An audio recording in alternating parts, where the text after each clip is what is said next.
미국이 투자하려면 이걸 사면 될 것 같은데 선물? 뭘 준다는 걸까요?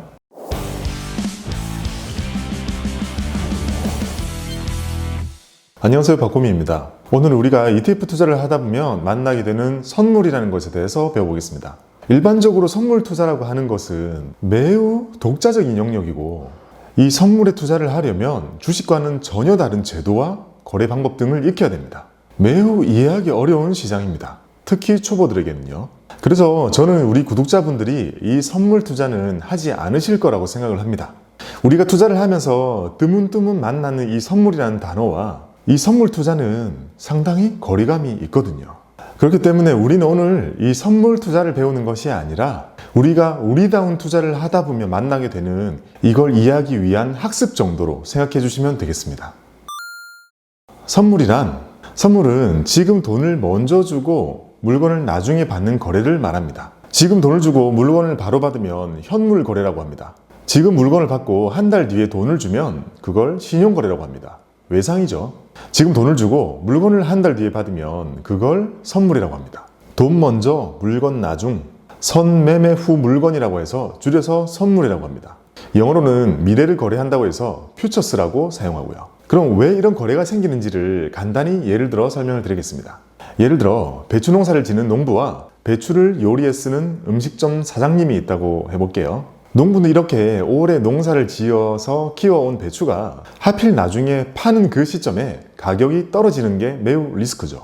가격이 떨어지는 것이 걱정입니다. 반면에 음식점 사장님은 배추를 계속 써야 되는데 중간중간 자연재해 때문에 배추값이 급등해버리면 이 마진이 너무 떨어지거든요. 음식값을 올릴 수는 없거든요. 그러니까 이 음식점 사장님한테는 가격이 오르는 것이 리스크죠. 이런 두 사람이 만나서 미래를 약속하게 됩니다.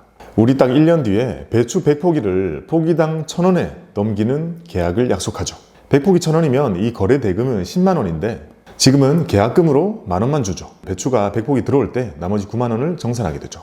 이게 선물 거래입니다. 배추 농부는 1년 뒤에 배추 가격이 500원이 될 수도 2,000원이 될 수도 있지만 1,000원으로 확정을 시켜서 배추 가격이 하락할 수 있는 리스크를 대비했고, 음식점 사장님은 혹시 태풍이 와가지고 배추값이 막 치솟아도 크게 걱정하지 않아도 되죠. 정해진 날짜에 1,000원에 100포기를 받도록 되어 있으니까요. 이렇게 선물이라는 거래가 이루어지게 되고 이 선물이라는 이 투자 상품이 생기게 되고 이걸 서로 주고받으면서 거래를 하게 되는 겁니다. 배추를 두고 계약을 하면 배추 선물, 기름을 두고 계약하면 원유 선물, 주식시장을 두고 거래를 하면 지수 선물, 이런 식으로 부릅니다. 이런 기초자산을 가운데 두고 이게 떨어지면 안 되는 사람과 이게 오르면 안 되는 사람이 항상 있기만 하다면 이 선물 거래가 성립할 수 있는 거죠. 근데 우리가 흔히 하는 말로 선물 옵션, 이 파생상품 투자는 매우 위험하다 이런 얘기를 많이 하잖아요. 그 선물이 맞습니다. 선물 투자는 잘못하면 매우 위험할 수 있습니다. 아니, 위험하게 할 수 있습니다. 선물 거래는 기본적으로 주식보다 훨씬 낮은 증거금으로 거래를 할 수 있습니다. 그래서 레버리지가 매우 높죠. 앞서 보여드린 예처럼 10,000원만 있으면 10만원짜리 거래를 할 수 있으니까요.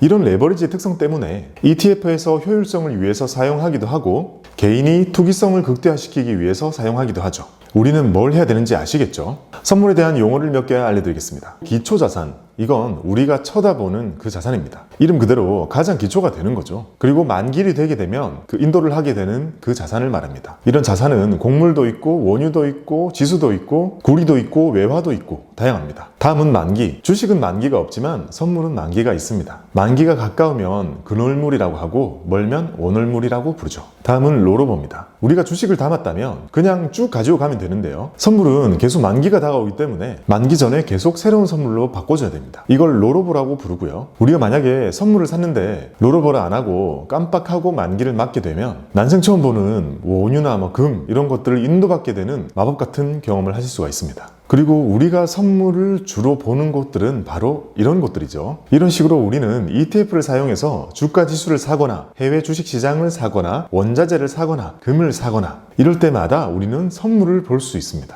그럼 왜 이 많은 ETF들은 현물을 직접 사지 않고 사람들한테 괜히 불안감을 줄 수 있는 이런 선물을 사게 되는 걸까요?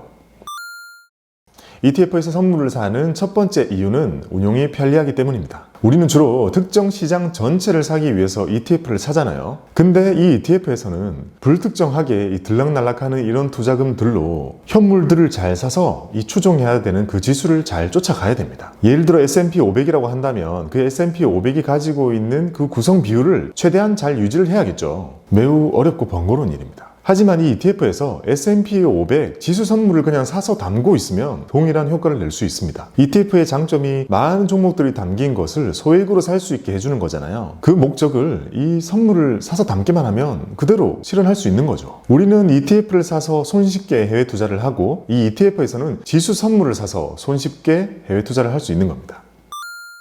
ETF에서 선물을 활용하는 두 번째 이유는 추가적인 수익을 만들 수 있다는 겁니다. 선물 거래는 증거금 조금으로 큰 거래를 할 수 있기 때문에 레버리지가 매우 높죠. 만약 S&P 500을 추종하는 ETF가 100억이 들어왔다면 이게 현물을 추종하는 거라면 100억 원어치 S&P 500의 비율에 맞게 주식을 다 사서 담아야 됩니다. 반면에 선물 ETF라면 이 100억 중에 한 5억에서 10억 정도만 지수 선물을 담아 놓으면 100억 원어치의 투자를 바로 구현이 가능합니다. 이러면 목표는 달성했는데 한 90억이 남잖아요. 그럼 이 돈으로 채권을 사든 RP를 사든 이자 수익을 추가로 만들어낼 수가 있습니다. 그리고 그렇게 만들어진 이자는 보통 분배금으로 함께 지급을 합니다.